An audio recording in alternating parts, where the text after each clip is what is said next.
And now, Gimmick Infringement. Welcome, everybody, to the Gimmick Infringement Podcast. I am Brad Winchester, and with me, as always, is my tag team partner, Tyler McDowell Blank. And Tyler, I just heard an email come in. I was so scared it was going to get recorded. I just heard bling, that very specific Gmail sound. I was really hoping to avoid that sound this weekend. How you doing? I hope it's a good email. I'm grateful. Me too. It's I'm so happy to see you. It was an interesting week back from fall break. It already feels like we're in week 3, maybe week 4 of the semester. The good and the challenges. So yeah, man, I'm just happy it's time for another episode of GI. Of course, we're going to be talking about AEW WrestleDream, some big storyline developments in WWE, the Golden Bachelor hometowns. We're going to preview that. I'm sure we'll have some surprises along the way. So I'm just happy to be here with my guy. How are you doing with your one email, at least one email in your inbox? One that I know of, yeah. It's still not Pima telling me that I have my dual enrollment one way or the other. That I put in June. That's taken a while. Might have to look into that a little bit. Yeah, once a Pima Aztec, always a Pima Aztec. Something else you and I share, and probably a good portion of the Tucson populace. You gotta love Pima, man. Pima Community College is a special place. Been there. Yes, it is. Yeah, I'm good. It to your point, it feels like I've been running hot without a break, and it's week 8 of this 9-week semester or 9-week quarter, and it's really week 1 going into week 2. We had a PD day on Monday, which then transitioned into a Tuesday, basically a tech rehearsal for a choir concert to get that all set up and ready to go. And then a really good choir concert, which gave me an opportunity to actually record part of it the way that I've been hoping to, now that we have the, mostly the necessary equipment that allows us to do that. So it sounded really good. And the kids did a great job on a short amount of time to learn the music. It was really good, really good. But that was Tuesday and Wednesday. Thursday stayed after to get some stuff done and give time for the kids. And by Friday, I was like, "Hey, are you staying after today?" And I just looked at him and was like, "No, I'm going home. I don't know what you're doing. You can stay after. I'm shutting all this off, turning off the lights, and I'm leaving. You want to stay? That's fine. I don't know what you're gonna do, but I am gone." It was senior night. I didn't make it out because I was not feeling okay. And I got some sleep, got up yesterday, immediately went to the school to do the work I didn't do on Friday, and then burned a tree stump. So I've had a very productive week, and I'm probably going to smell like mesquite smoke for quite a while, Tyler. Oh, kind of that John Moxley fragrance, right? Actually, yours, I don't know. You probably smell better than John Moxley after the I Quit match at WrestleDream with Darby Darby Allin almost, lit him on fire. I was going to say maybe it smells more like Swerve's house. That's a deep cut. Did I tell you it was homecoming week at Sunny Slope? By the way, you did. It was homecoming, and that it's and people are very invested in homecoming. Extremely invested. So there were colors, there was spirit, there was there was just a lot. I'm still processing it all. A younger me would have probably went to the football game or even chaperoned the Saturday dance. But like you, I just had to be very mindful of my time and my output and all of the possible energy that I could give. So Unfortunately, I did not attend those evening extracurricular opportunities, but I've been going out to the girls volleyball games. I have some freshmen who are on the team, and they're sweet as can be and brilliant and kind and all the adjectives. But yeah, man, homecoming week, similar to Miranda, I would say, although it's been a minute since I've been a Miranda Tiger, with boots on the ground at Sunny Slope High School. Homecoming is a huge deal. Lots of spirit, lots of community investment, and somehow we made it through Friday, man. And we're gonna get ready to, like you said, head into week 2 of this crazy quarter. It's about to be November. The holidays are coming around. I don't have a Halloween outfit yet, and kids are asking what I'm gonna be. That's a good point. Bro. I kind of know what I'm gonna do, but it's all related to Freya's thing. So we're going K-pop Demon Hunters. Yeah, but I'm going as a fan, so all I'm holding is like a light stick. Freya's biggest fan. But I have to make the light sticks. So in fairness to me, I've been creating these things. So it's not like I've just been doing nothing. It's been a lot of work. Never. But like wonderful work that I enjoy doing. And speaking of, we were talking in the production meeting, we get to do some wonderful work and difficult work. And I'll share my thoughts on this, but it's time to share some gratitude. So let's just get into it. Play the music. And now it's time for a little self-reflection. So, think about yourselves. Or something.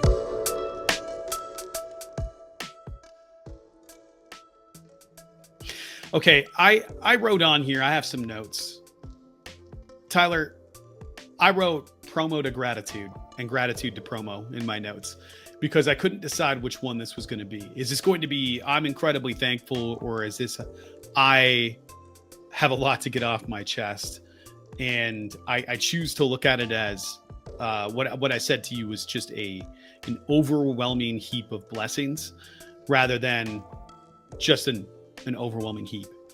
And I think that starts with not only going, I'm grateful for you because you wrote half of this for me without knowing it, but I'm grateful for all the opportunities we get to do within the sphere of teaching and education. And I wrote this: how do we keep going until we crash? And because we do this, right? Like we go and then we burn out. I don't really crash. And I think that's really what my problem is that I just keep going, and I shouldn't, and I can't, and I don't know when to stop. And lately I've been having some consequences of my decisions, I believe. And you said something that I wrote down. It's, I don't want us as teachers to have this profession put us in early graves. And, I'm sure that's true of other professions and everything, but it's, in a time where we see people leaving, I can't even say a time, in an era at this point where we see people leaving en masse because of how stressful the job is. And I think if the paychecks were higher, sure, we'd have better retention, but I don't know that that's ever going to fix the problem. And I think the reason is I wrote this, number one is you can't buy time. That's number one. You can assess whether or not your time is worth the money you're receiving and go, is that transaction worthwhile? Sure, that's part of it. But the other part is like so more nuanced and complex. I believe there is a gigantic overlap between teaching and art. If somebody came after us and said what we do on GI is garbage and say all these negative things to us, I think we would be personally hurt. And I think that's what happens with teaching. I can't think of a lot of other professions. I don't know there's a lot of professions getting flamed in news that aren't political. Teachers have been made political for some reason. And I think that's part of the problem. So they get brought up on the news all the time instead of, nobody's like, oh, the IT workers, overpaid, garbage people that are just trying to indoctrinate our children with IP addresses and stuff. Like, nobody's doing that kind of stuff, right? What we are asked to do is we're doing DOK4 all the time. We're going to start throwing blooms at people. We are constantly creating. The thing we would ultimately like our kids to get to is create. Take what you've learned, take all that knowledge, take those skills and create something meaningful out of that. You can do that. You've reached like the pinnacle of thinking and understanding, and that's so cool. We are always in that mode. We are always in create. And that is super taxing because we don't go in and go blow the dust off the tome of what we do on Thursday the 18th. That's not a thing that happens, So we just have to go in and go like, oh, what do I have to do? What are my plans? Where are they? Let me look at the data. Let me think about what I saw in class. That's anecdotal. Let me think about like, oh, there's homecoming week. Let me think about, oh, there's testing coming up. So maybe I should scrap what I had planned to do some test prep. And ignore reading this book. Oh, we only have so many days to read this book. Oh, we're going to do this activity. Do I want to do that many activities because they have 5 other classes that are all heading to the end of the quarter? What do I do? Because I do have that, but I also have seniors who usually only have 3, maybe 4 classes. There's so many decisions to make that when you go out and you see some news thing about teachers being overpaid, or somebody saying they're not very good at that job, or they should be better at it, or whatever, is now a criticism about the art form. And it feels like a personal attack and not an attack on a profession. And I think that's where a lot of it burns out. However, I'm choosing today to look at the part where we get to create, and I'm choosing the part where we get to help other people get there too. And I think if I frame it like that, I can always go in going, what a cool job. What a gift that we get, instead of, I'll give you an example. This week I had a 504 meeting. I had an IEP that same day. I went to the IEP meeting in the morning. And it was great. And then I had sent in notes like a week prior because it was for my TA. It's like, I don't really have any academic things to offer here other than like looking at the accommodations and knowing this person. I would say, yes, let's continue. Tyler, only one of their teachers showed up to the meeting. And they didn't say it directly, but I know there was some disappointment there, and that I didn't go because it's my third year with this kid. But I legit didn't know what I had to offer. And I had stayed late to help work on the Pima lighting course with two of the kids, because I was also going like, I'm not really sure how we should submit this, because we had to submit a light plot. And we were working together to try to get it done. It wasn't like I was skipping it because I didn't want to offer it. It was, no, I have stuff to do. And honestly, I don't really know how much I'm going to offer here, but it made me feel really sad looking at stuff like that. But man, I get, this is my third year with the same kid. I got to watch this kid grow from a seed, right? Like this is, I have 3 kids this year that I've had for 4 years. I have just an overwhelming amount of really cool opportunity and blessings to have people be a part of my life. And that's the other part. I don't think other professions get it. You get to build those relationships with other people and literally watch them like a bird in a nest situation. They get to go off and become hopefully productive, healthy adults. And it's just different. It's just so different. So I'm grateful for all of that. I want to say I'm grateful for the scars as a reminder, but I'm having a hard time right now being grateful for the scars. Right now, all I feel are scars, and I'm trying to feel better about it, but I still want to live my day to day with gratitude, because it makes the other part a lot more tolerable, because I do believe that I'm there for a purpose, and I do believe I'm there for a reason. Whatever that might be, I don't know. It just feels right, but it also feels unhealthy at the moment. So I'm trying to get past that part and onto this is a really dope thing we get to do. I'm super grateful for that. I know normally for gratitude we share, but I felt like this one felt like one of those ones I just had to get it off my chest. That's why I wrote promo to gratitude to promo. What do I do? Mm-hmm. Positive promo, I guess. I'm with you. That was absolutely beautiful. I'm grateful for you, my friend. I think it's about that time. WWE, you ready? Let's do it. Ooh. Okay, so I'm excited. Yeah, I am very excited as well, Brad. We don't have a formal Steph Watch this week because there wasn't a lot that went down, but I'm going to begin my preamble with addressing the current state of Stephanie Vacquer. So Roxanne Perez appears to be Stephanie Vacquer's next challenger, as set up by their face-off on Monday Night Raw. Ilja Dragunov returned. He popped up on SmackDown. He answered Sami Zayn's open challenge, and he left with the United States Championship. He also has a neck tattoo right now and more muscles than he did before. So quite a few, actually. Yeah, that's dude's on that AJ Styles program. Indeed. And NXT Halloween Havoc is this weekend, actually from Arizona. SmackDown is going to be in Arizona as well. Halloween Havoc is headlined by Ricky Saints versus Trick Williams. NXT isn't quite hidden for me right now. I fully believe that Ricky Saints will retain, but the Arizona of it all, excited that those out here in the desert will be getting some live wrestling. If you attend, let us know what you think. Hit us up at GIPod19. We'd love to hear about your experience. But Brad, let's actually go back to Monday Night Raw. Now, Mondays are loaded with challengers, particularly at the top of the men's division. with Bron Breakker turning on Seth Rollins last week. Yes, I said it. Bron Breakker turned on the leader of the division. Do you foresee Breakker as the best candidate, or I should say most likely candidate, to dethrone current world champ Seth Rollins? Or would you prefer that the title go to one of the following names? CM Punk, LA Knight, or main event, possibly heel, turning Jey Uso? Is it Bron Breakker's time? If it was any of those, I feel like the LA Knight window is slammed shut. I don't think they ever thought he was going to do it. And I don't think it would be against Seth. Him defeating Monster Bron Breakker would be kind of fun, though.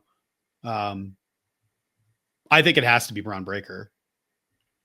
I just think it has to be. Who are the biggest baby faces in WWE right now? Cody Rhodes.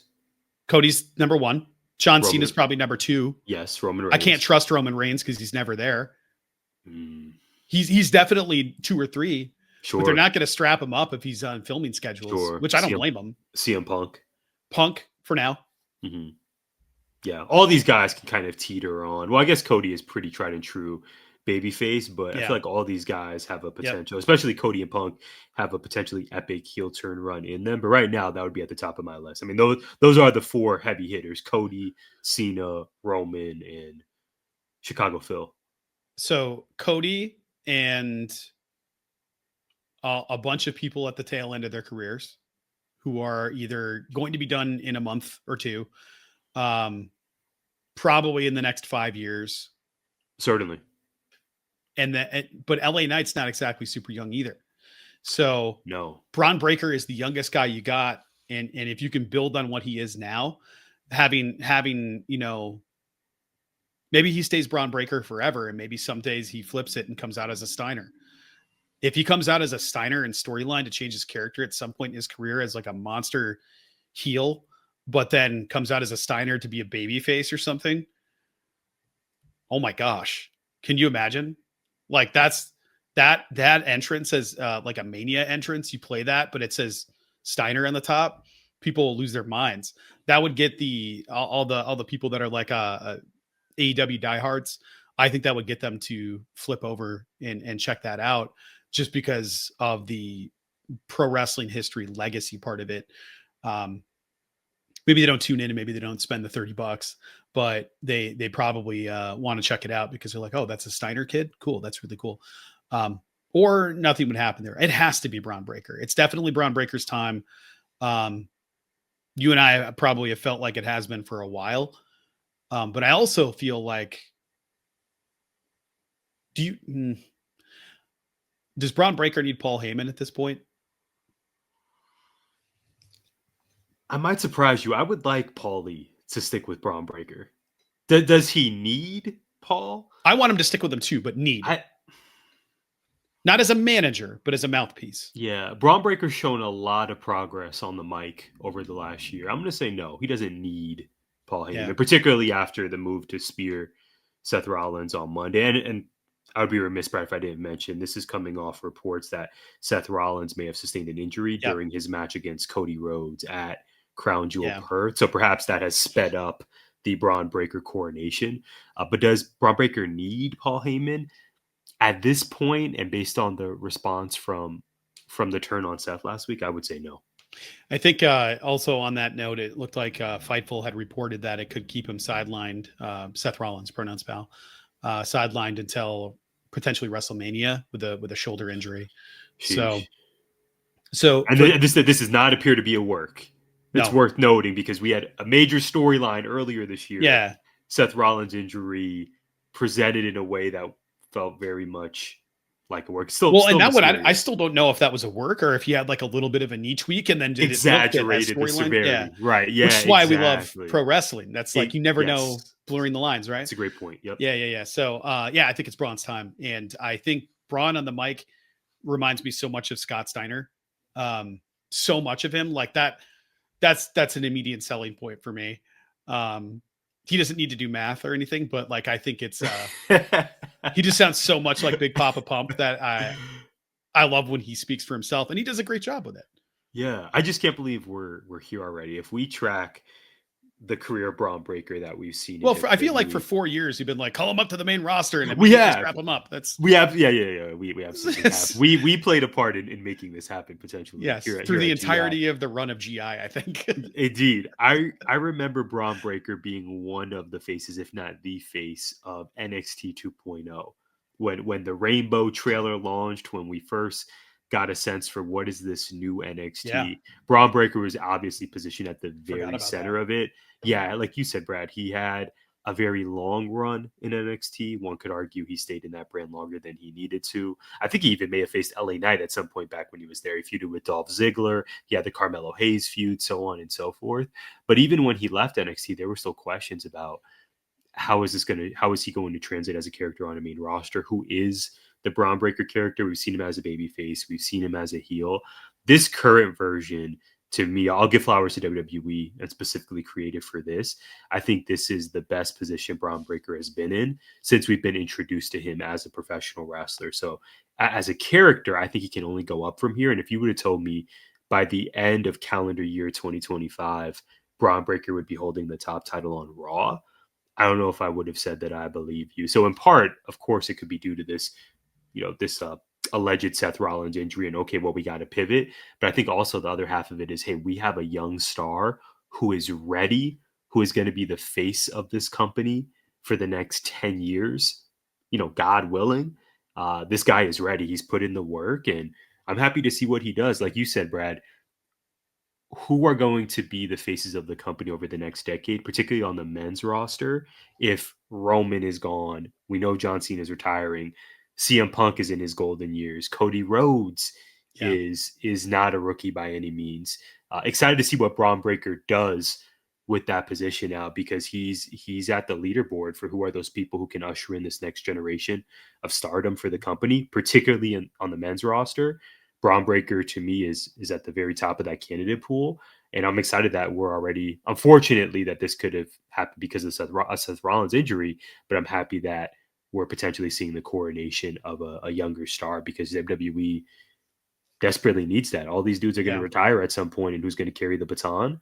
Looks like it's going to be the guy who runs the ropes at 23 miles per hour, according to his t-shirt. It's just absolutely absurd how fast that man is. It's crazy. The Baltimore Ravens could use him back, by the way. Yeah, I don't know if they're still scouting him, but Good Lamar Lord. Lamar could use some help. Shout out to Hidden Gems Football, Mike help, Steph and Mojo King. Yeah. It's crazy how fast that dude is. I'll never understand anybody that can run like that. Man. Let me transition into this, because I think there's one other person here that might have something to say about it at some point, maybe. And that's why I wrote this question. It's a very quick question. Ilja Dragunov is the new US champ. Tyler, what's his ceiling? World champ.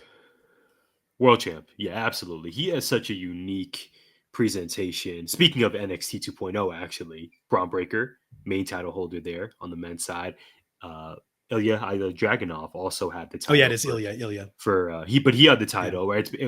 Carmelo Hayes, Bron Breakker, Dragunov. These were guys who classics with Walter, the artist. Yes, yeah, he was the guy to put down Walter. Yes, in their second match together, just hamburger meat. That match was said. Crazy. Yes.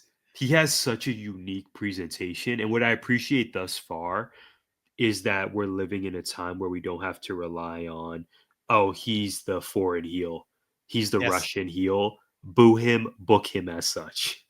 Yeah. I'm glad that what we've seen of him previously, there's more layers to his character, and he's completely unique from anyone else on the roster. So him coming back, him being the guy to beat Sami Zayn, what's his ceiling? I really believe it's world champ, Brad. What say you? I agree completely. I just need to see him in more matches like that. I thought he and Sammy had a really good one, because they didn't. Okay. So I have a lot of thoughts about these things, but WWE tends to, in a lot of cases, take away the thing that makes a talent great, that made them that name to get them to WWE in the first place. And having somebody like Ilja or having Gunther work the way that they've worked the entire time, and then take it, tweak it, change it, would absolutely kill what they're able to do. and having Sammy be allowed to be Sami Zayn, El Generico, whatever you want to go, if they're even related, having them wrestle the way that they should be wrestling, which basically a strong style, more of like a UK wrestling style, like an English strong style than a Japanese strong style. But the whole point is like the really, really hard hitting stuff and the fast paced, aggressive movements. I always thought he would have been a perfect fit in AEW. He would imagine Ilja versus Will Ospreay. Like you don't even need the rest of the card. Just give me that. I'd be there for that all day long. I think that match would be incredible. But I've also thought the same thing about Pete Dunne and several of the others that are there. Pete Dunne versus Zack Sabre Jr. That Forbidden Door would be amazing. I would be there for that. So there's a lot of different places and thoughts. And I'm just glad he's back. For a second, I was like, wait, who's that dude with the giant robotic knee? He had the Stone Cold brace on. That was the one thing I noticed. He was coming out there with that giant, like Christian huge. Bale Dark Knight Rises brace. Yes. Yeah, that was a massive knee brace, which I feel like has to be a weapon at some point where they're like, well, he's got that knee brace on, which gives him a little extra strength, and you know what's going to happen. But in fact, I think it did. But I'm just glad he's back, and I think his ceiling also is world champ. The only place that he might need some help is maybe on the microphone, but you know, that's why you have somebody like a Paul Heyman or something. Mm-hmm. Yeah. His intensity, I really so good. It's reminiscent to me of what I love about Kyle Fletcher, let's say in AEW. Yes. Is it looks like he's trying to win the match every minute. The urgency, right? The urgency. Yes. It's a fight. Yes. Yeah. The vocal element, particularly Kyle Fletcher's work. He's just firing on all cylinders for me. That's how you say that expression. But no, Dragunov, yeah, really, really special. And particularly on SmackDown, when you have all of these various characters, he really stands out as being completely unique and completely separate of everything else that's being presented. Also, I'm very excited for Aleister Black and Zelina Vega. That was a really cool vignette. Yes. Speaking of unique characters, can't wait for... If we're speaking about people on the roster who have world champion ceilings, I don't know, who becomes world champ first, Aleister Black or Ilja Dragunov? Well, at this point, Aleister Black. I sure hope so. Because Dragunov already has a title. So I sure hope so. That'd be great. Maybe, I don't know. Maybe Cody and Aleister Black run it back. Please. That would be sign me up. But they're love that. But they're on different. Yeah. Wait, no, they're not. Cody's SmackDown guy. Cody did, yeah. Yeah. Feuding with Drew right now. Yeah. Yeah. Still. Yeah. Got to drive it into the dirt somehow. To your point, Jeremy Allen White, who was, I couldn't remember the actor's name, who was, he was in the Iron Claw. I was like, what is the movie's name? Springsteen Jones. He's got a new movie coming out. Yes. And it looks incredible. That dude is amazing. Well, anyway, he was talking about working with Chavo and him saying like doing all this stuff and just being totally exhausted. And it's like, yeah, okay, now you got to get up. And you got to fire up now. It's like, fire up.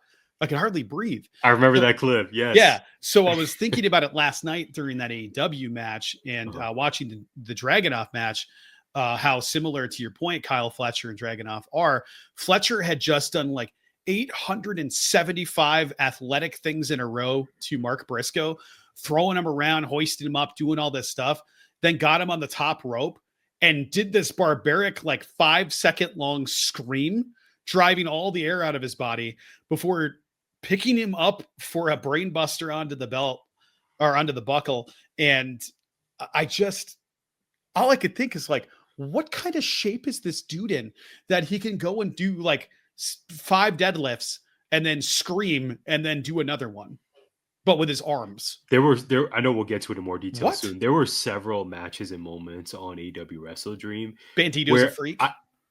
Yes, it was precisely the whole presentation of Bandito where I had to get up, Brad, to get water because I was fatigued. just seeing the sheer athleticism and the cardiovascular strength. Yeah. It's This is why we have a podcast. This is why we marvel at the men and women who do what they do. It is nothing short of incredible every single time. Yeah, and I'm actually really looking forward to hearing your thoughts in the future here about what happened on WrestleDream. But before we get into WrestleDream, I'm sure some of these older folks are still dreaming of the perfect match, and I know it's time to get into it and get an update. So play the music. It's time for a rose from Tyler. And now, for a rose from GI's most eligible bachelor. Easily one of my favorite transitions in the history of this segment. That was an 11 out of 10. All right, Brad, my notes from the Golden Bachelor. There were mud baths, unicycles, and not WWE style ones, right? Like, yeah, no, not okay. WWE style, to clarify. We are talking back here. And tantric love sessions. What I will say to you is that the hometown episode is already this week. So believe it or not, we are precisely in week 5 of Mel Owens' season, and already he is visiting the hometowns of the ladies. I do want to stand on business. I want to say this with my chest. Last week was dedicated to Hot Girl Peg. We are still riding Peg to the very end. I think Peg is going to win it all. I know there's Cindy. There are other favorites within Bachelor Nation, but I'm sticking with it, Brad. I think Peg is going all the way. She is my pick. There was an observatory date on this week's episode as well. So my rose goes to, quite simply, observatory dates. I've not been on one, but I will say this is my favorite part of last week's episode, which leads me to my question for you, my Bachelor-themed question. What's the most educational date that you've taken Jessica Winchester on? I know you two love I was trying to think of the name of this as I was planning for our episode. Oh, the Sonoran Desert Museum. Yeah, I called it in my notes Sonoran Outdoor Jones. The Sonoran Desert Museum. I couldn't. Such a good Taz note. Yeah, I know it's that place outside and it's in the desert. With the gimmick balcony. Yeah. Yeah, and I'm quite sure I've actually been there.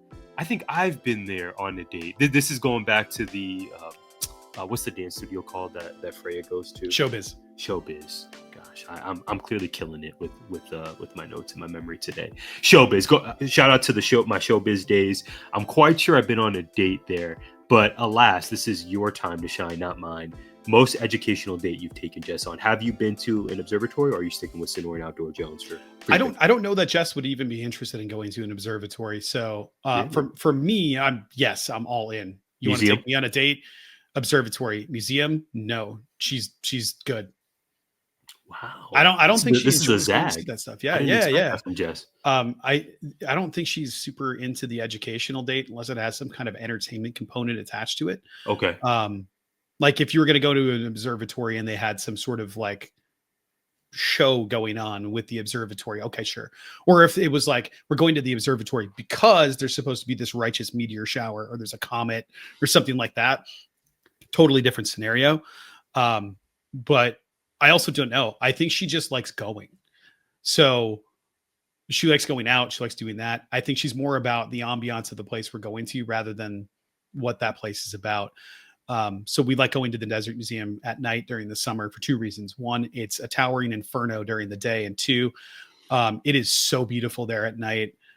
This summer, I got to get you out. Maybe we'll set you up on a date, and you can come out to the Desert Museum with us at night. There's a teacher's night. So if you don't want to pay and you want to come down, you can save $17 by driving 2 hours plus and figuring out where to sleep, which is probably going to be more than the cost of admission, but they have some giveaways and stuff there.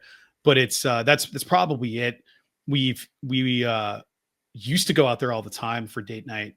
At night, pre-Freya, we would go to the Ocotillo Cafe. They have a restaurant on site, which is, I don't want to say it's fallen off because the food's still really good, but it's like, it just feels like a casual restaurant now and not like this special thing you get to go to. Before it just felt different. And now it feels like, oh, there's fries on the floor. Oh, okay. It just felt like, wow, I'm going out to this very unique spot. So I'd have to say that. Other than that, it would be like to a theater. That's the next closest thing. But yeah, I can't think of anything else, man. And particularly in Arizona, that's really interesting. Particularly in Arizona, I don't know that we have like per mileage or square footage, we have as many museums as there are on the East Coast. No I chance. remember going to see my family. Or the farther west, like the Getty is in California. For sure. Oh, Cali, absolutely. I remember Yeah. going to see family in New Jersey, in New York, going on a trip to DC, and just the amount of history there, and even Tennessee. Shout out to my summer in Memphis.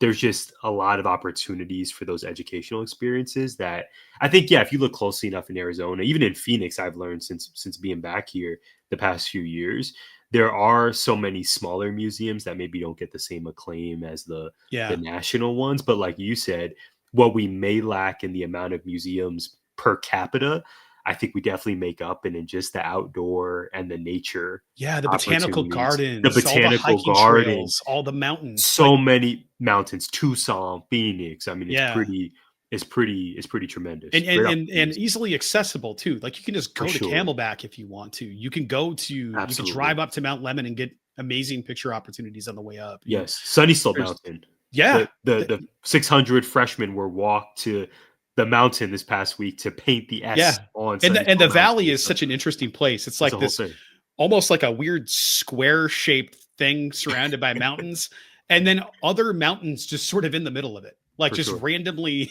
dispersed throughout. Like when you're over by the campus in Tempe, when we were staying, we stayed at the hotel out there. We were on a little mountain. It was just like a little mountain. You look out and you're like, okay, there's the stadium. I can tell that's where that is because there's a mountain there. But it's like a mountain and nothing. It's just the lonely mountain. It's like the Hobbit, where there's just a thing rising up from the ground. Just I love where we live. It is such a unique, special place. Absolutely agree. I think for her, it's about the trip and the going more than the education part of it. So I guess if the purpose is what educational place have we gone to? I mean, we've gone to places where we get tours and stuff, but it's usually not about that. It's about going to see the thing. So like if I went on an educational tour at the Grand Canyon, does that count? We went to the Mine Museum when we went to Bisbee. Does that count? Because we were just going to Bisbee for the day to go to Bisbee. And that was all it was for. But we can go on and on about that. And I want to make it about me. I want to make it about AEW WrestleDream, Tyler. So let's get into it. Yeah, so you and I, to pull the curtain fully back, you and I were debating how to talk WrestleDream because this was a Saturday AEW pay-per-view rather than a Sunday. Bless. So we were dropping words like immediacy and efficiency and figuring out what does our audience want to hear. So rather than going match by match by match, I want to ask you big picture, Brad. AEW WrestleDream, St. Louis, Missouri. First off, I love the interview with Luthez's widow. She seems like an absolutely wonderful woman. That just made me so happy. Man. Speaking of gratitude, speaking of joy, speaking of really fierce, stylish eyeglass frames, he was those were great. She inspired me. You might be getting some red ones. I just wanted to give her a big hug. She seemed absolutely lovely. But eventually, we went on to the main card of AEW WrestleDream. So many matches, Brad. A multi-hour event. My question for you: WrestleDream did happen.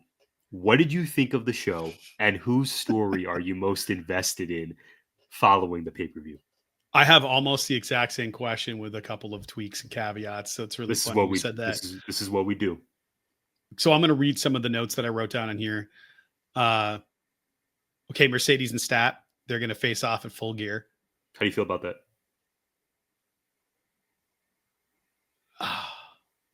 I feel complicated ways.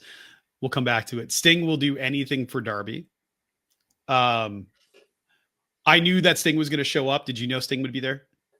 I did. I regretted not predicting that on last week's podcast. Yeah. I forgot that he didn't show up at Allin Texas. Yeah. In my mind, I rewrote that, and I wrote that he helped Hangman win. But we haven't seen Sting on AEW TV since. Is that Revolution? Did I hear that correctly? Yeah, it sounds right.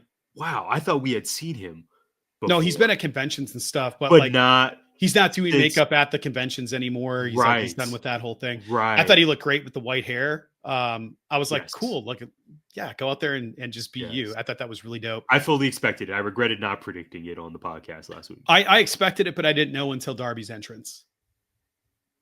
I knew How so? immediately. How so? Well, did you watch the Tron? Yeah, yes, the crow. Yes, okay. That's why That I was knew. tough. I really liked that. That's It was a great great call. And entrance. with the new logo, the DA Loved it. and the I was like, oh, that this is entrance hard. is so dope. I would still get a love the t-shirt with cartoon that. tear face off thing. Yeah. I thought that was really cool, like Max Fleischer style or Flesher. I can't remember how to say it. But this is Darby grown up. This is Darby with chest hair. He's Yeah. no longer, yeah. Yeah, man's but as soon as I 32. saw the We're the crows same going like that, I was like, oh, this is it. Easter egg. Sting showing up. I was like, that's gonna be it. So That was really cool. I thought that was really dope, or at least like the passing of the torch. And I love that Sting's like, yeah, I had such a positive time there. Probably my favorite part of my whole career. And I got to go out on my own terms the way I wanted to and like got to be celebrated. Why would I not want to come back and help out that place, especially for that kid, which I thought was super cool. Can we talk about how much I disliked that match? It was another match of Darby being murdered for 90% of it. Yes. And I was just like, oh, yeah, I wasn't a big fan. I didn't think it was like a bad. It just felt like nothing new happened except for the aquarium, which just made me uncomfortable. Mhm. Because all I could think about was like, okay, you can have all the sugar glass you want out there. There's no way that sugar glass or would have broken with the water or dissolved with the water. And that Darby coffin dropped Mox and did that suplex and stuff, but he's the one that landed on his back in that puddle of water with all the broken glass in it. It's just like, and when Darby hit it, it knocked glass into the crowd. I was like, this is a bad look, guys. You should not be doing this. So I had a lot of thoughts about that part, but maybe I'm too big of a baby for that stuff, but I wouldn't want to get glass in the face during a match. Just me as a fan. I also wrote some other stuff on here, but I'll save it for later. I think Tony and Mina going after the tag titles is going to be really fun because I think it's pretty clear that's what's going on there, right? Like they're both upset. They both lost their matches and they both love each other. Makes sense. To get Tony out of the title picture for now, have her chase a different title. And I think that one will be a lot of fun to watch. Mercedes going after Stat. So circle back to that. I don't want either of them to lose. I don't want Stat to have this short of a title run after all these years. I think that's mad disrespectful if that happens. At the same time, doesn't mean she can't win it back later because I kind of want this belt collector thing to keep going. Who do they have to start taking the belts? Kenny Omega? Like, I don't really know. Like, what's the next move? Is this when we get a return of somebody? Is this when are they holding out and they know about somebody that's coming up? Is this I don't know. Is this a Bailey thing? Because it seems like she's doing just fine now. Is this I don't know what's going on. So I'm sure they have a plan. This is a great way to recognize her. Maybe this is let's have her strap up with all the independent titles in the world. So when she leaves, she can hang on that when she goes back to WWE. Is that what's going on here? I don't know. I have no idea what's happening right now. So I'm interested to see what happens, but it's not the one I'm thinking about. The one that I'm thinking about, I want to ask a question about, so I'm going to hold off on that. So I feel like fine about it, but I didn't like feeling like, cool. I watched the maybe I'll feel better about it in January. So Tyler, did you watch any of the Avengers movies? I'm going to ask for your forgiveness. No, I have not. You suck. So the first Avengers is an amazing payoff. Okay. If you watch the other movies, to have that happen first, it's crazy. So the second Avengers, Age of Ultron, when I watch it now, I go, okay, this is a good movie, and people hated on it for no reason, including myself, where I watched it and felt like it was a setup for part 3 more than I thought it was its own good movie. I just felt like they were going like, we're getting ready for Avengers 3. WrestleDream felt like a setup for Full Gear more than it felt like its own pay-per-view. And I'm sure it is because of how many injuries happened, because of contract status things. And I'm sure that's why it felt like this, because they had to pivot so quickly. And considering that, they put on a hell of a card. but it just felt like a placeholder. Like, crap, we have an obligation to meet and we got to have this thing. All the matches were bangers and I don't regret spending the money on it, but I don't know that we got much storyline payoff without outside of maybe the main event. And maybe Mercedes and Stat setting that up. But even that felt like, because there's no build to Mercedes and Mina. The crowd was like respectfully like, oh, when Mina came out, but not like, let's go, it's Mina. Like, it was just like, oh, cool, we get to see this again. And that's kind of how I felt about it too. I was like, all right, we just saw this. It wasn't that long ago. Why would I feel like there's going to be any different outcome just because she won a title somewhere else? I don't know. I didn't like that when there's all these other people you could have put in that spot. How many people were on the card that didn't get used for that? Where's Shida? Is she sick, hurt, not on contract, stuck in Japan? I don't know what's going on with Shida. Shida would have been the one I wanted to see there. That would have been an amazing pop from the crowd, and that match would have ruled. So I would have liked to have seen that. Maybe it just couldn't work out. But I'm glad Mina got that spot because I love her, and I'd like to see more of her. So, and I think we will now that she doesn't have the title in ROH. So, right. Yeah. I don't know, man. How did you feel? She's awesome. Well, first, what worked so well for me watching this show was the fact that we got 3 women's matches. I believe that's the first.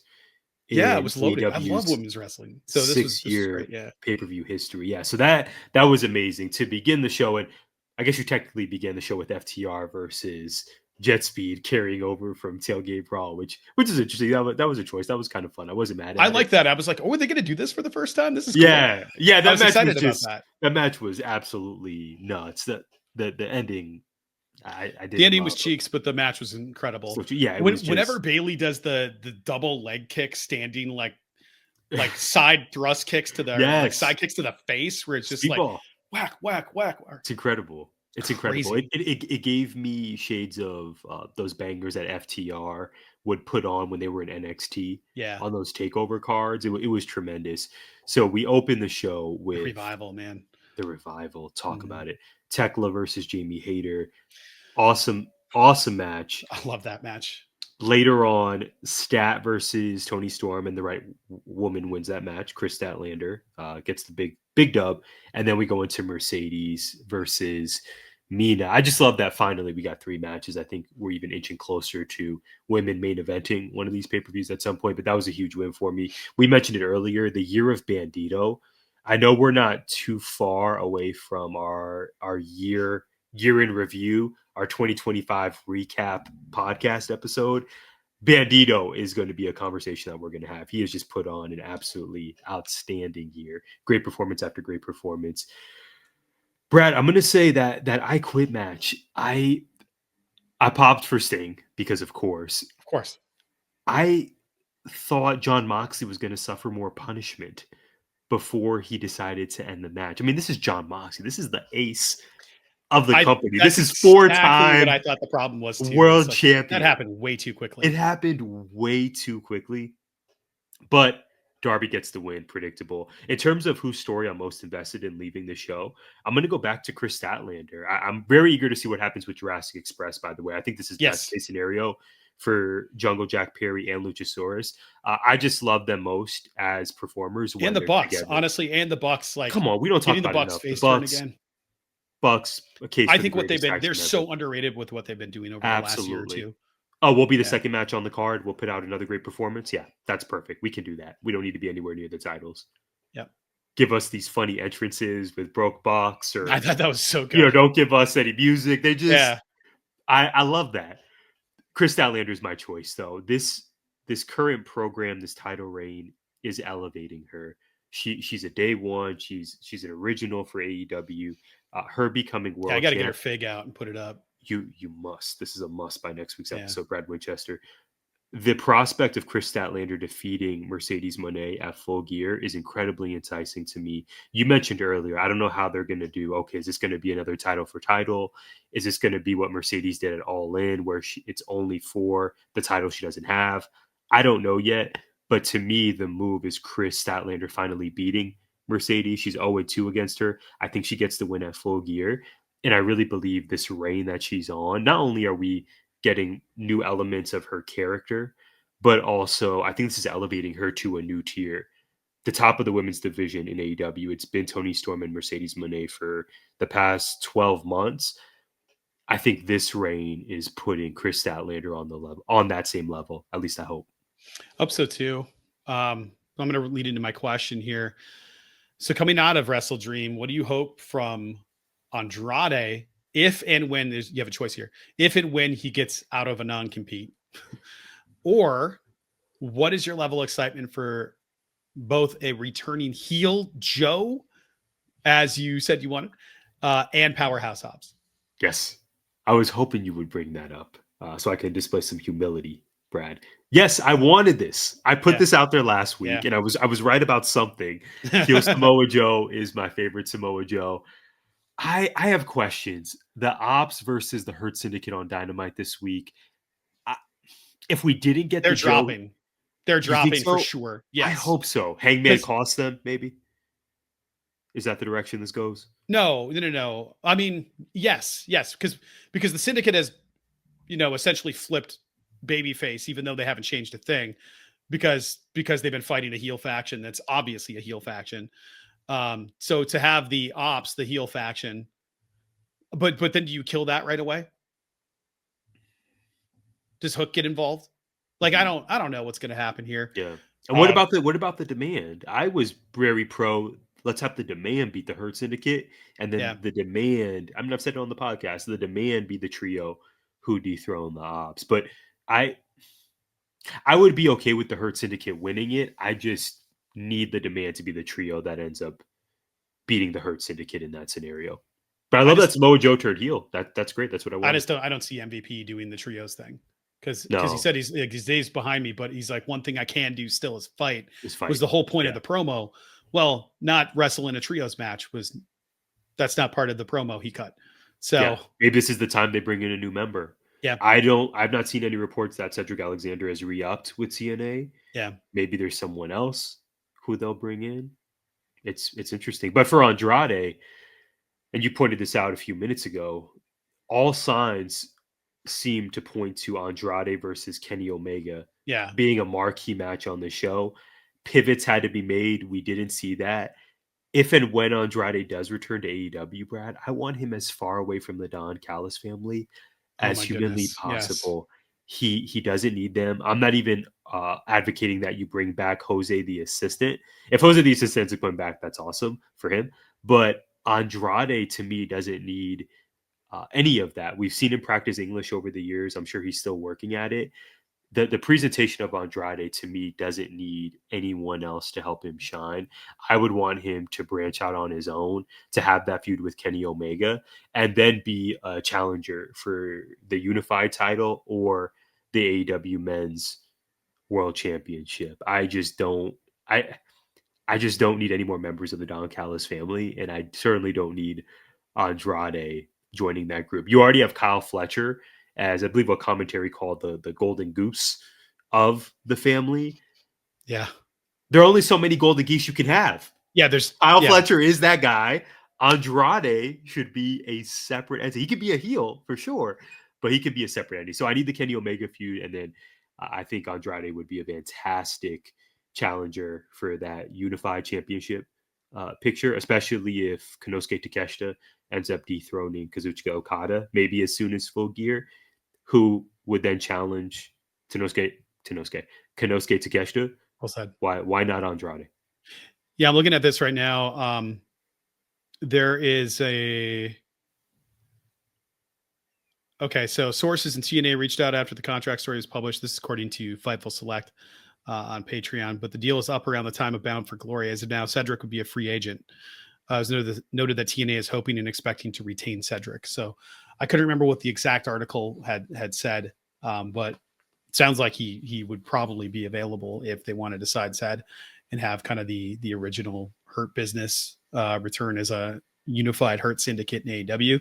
Whether that happens, which I think it sounded like that would be unlikely that Ced would go to AEW, probably because of the history that his wife had with the company. I'm not sure if that will happen, but who knows? I never thought Leo Rush would go back either. So stranger things have happened.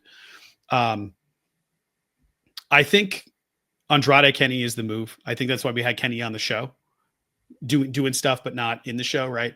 And getting to very, very quickly, but not for a very long amount of time, honor Inoki.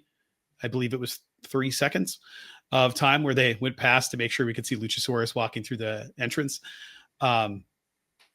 I thought for sure he was going to get more involved with the Bucks when he came out.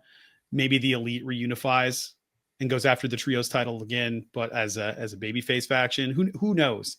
Who knows what's going to happen? I can see the Bucks. Maybe that's the move. The Bucks come out and help Kenny when the Callis family is getting involved or something. Or Jurassic Express comes out there. I was kind of surprised that he came out to help Jurassic Express, given how we reacted to Jungle Boy, Jack Perry. I don't know. That's a complicated fellow there. So we'll see. I'm excited for Samoa Joe being heel. I don't really know where this goes with a faction. I just wanted heel Samoa Joe. I want him cutting like really angry, aggressive promos like he has over the last week. I need that Joe back. Like red-faced and sweating and slobbering all over the place. But I would also like that we're getting Hobbs back on Twitter, like just referencing Pac songs, because that's just what he does. So I thought that was really cool, but we'll see what happens. I'm excited. I think the future is still looking really bright. We're going to have people coming off injury. I hope we get a Will Ospreay update, but I doubt we'll see him for a while. It's probably going to be like a year before we see him, which bums me out. But I hope he heals up and is recovering and all of those things. It just begs the question: when are we going to get Switchblade? And where's Danhausen? You talk about title contenders for Switchblade, and then Danhausen. Not a title contender, but I miss him. I hope he's doing well. I think he's wrestling at a smaller independent show in Arizona. Yeah. I know he's still on contract, but it's just like he's just not there, and I don't get it. It's just it's mysterious. Especially this time of year. You know how much merch you'd sell before Halloween? I feel like we had this conversation last Halloween as well, last October. Hey, where's Danhausen? Yeah. This could be the time, and then it just came and went. Yep. Unfortunately. Yeah, it's wild, man. Well, Brad, it's that time of the episode. What did we miss? I'll kick it to you first. How about that? Whoa. Speaking of trying something new and taking chances, Brad Winchester, what did we miss from the week? Quite a few things. So Fallen Gray, I don't know if it happened this week or the week before, but Fallen Gray had her first Canadian match ever. Shout out to Arizona's own.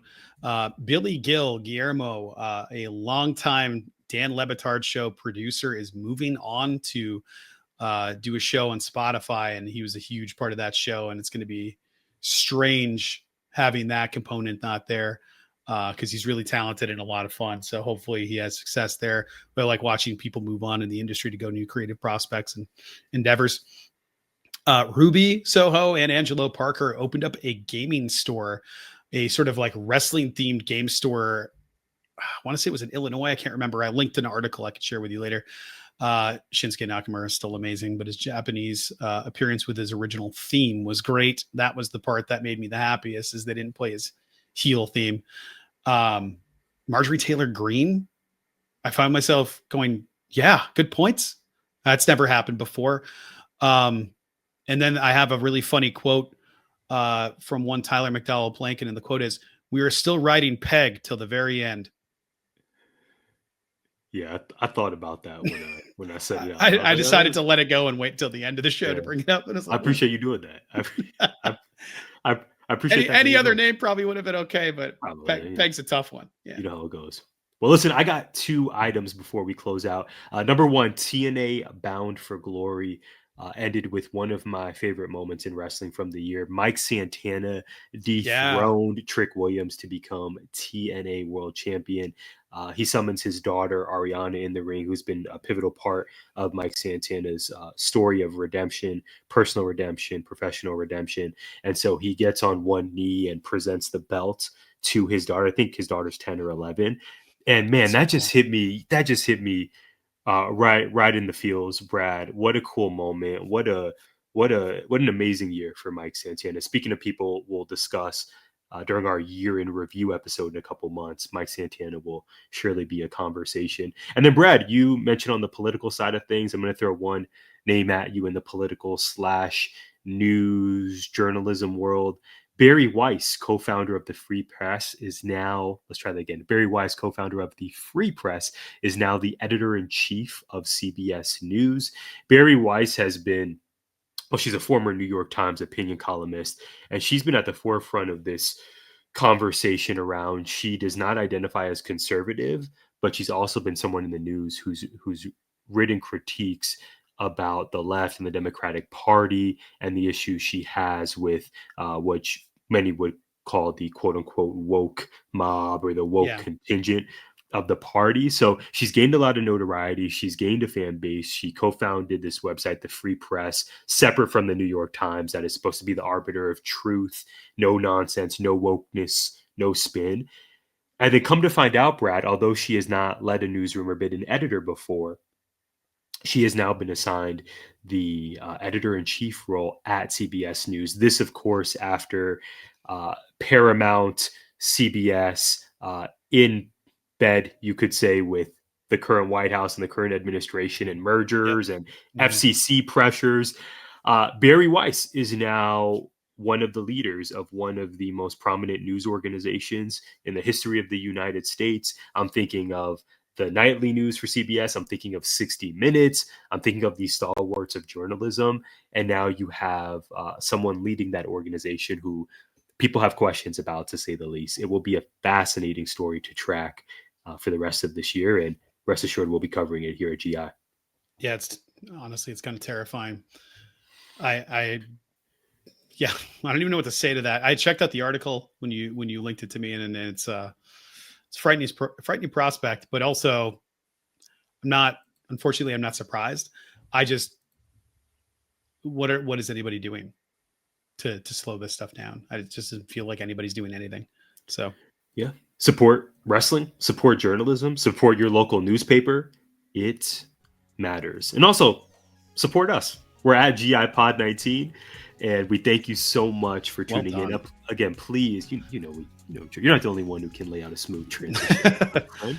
You know how we do it here. But you know how it goes, everyone. Please be sure to drop us a comment on YouTube. Let us know what stood out to you in the worlds of professional wrestling and pop culture from the week. Again, follow us at GI Pod 19 for exclusive show updates and more. And we will see you next time. Gimmick Infringement is a part of 19 Media Group. You can listen to us on Apple, Spotify, iHeartRadio, or wherever you find podcasts. You can also find us on YouTube via the 19 Media Group channel. Please like, subscribe, comment, and share.